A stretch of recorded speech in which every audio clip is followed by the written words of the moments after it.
Ya, begini, ini juga masalah yang perlu dipisahkan juga antara kekayaan yang kemudian disebut dengan dunia, ya, dengan misalnya kemiskinan yang kemudian diidentikan secara salah dengan kezuhudan misalnya. Ini suatu dua hal yang berbeda antara kemiskinan dengan zuhud.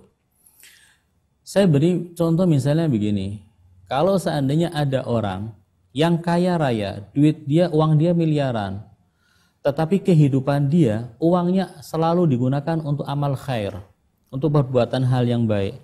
Dia mendapatkan uangnya secara halal, dan dia gunakan uangnya itu untuk kebaikan, untuk dirinya, keluarganya, masyarakatnya, agama.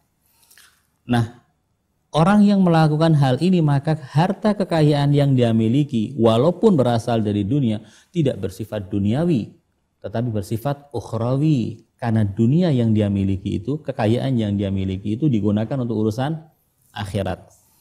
Beda halnya dengan seorang misalnya yang dia miskin.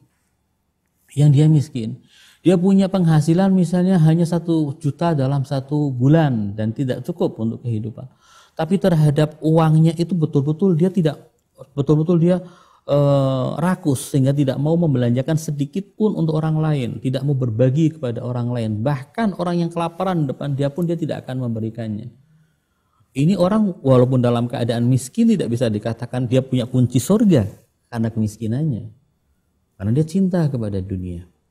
Beda dengan orang yang kaya tadi, walaupun dia kaya, kunci surga ada di depan, pintu surga terbuka di depan dia. Kenapa? Karena semua hartanya sudah siap untuk diberikan sesuai dengan apa yang Allah ridhai. Jadi harus dipisahkan antara dunia dengan duniawi.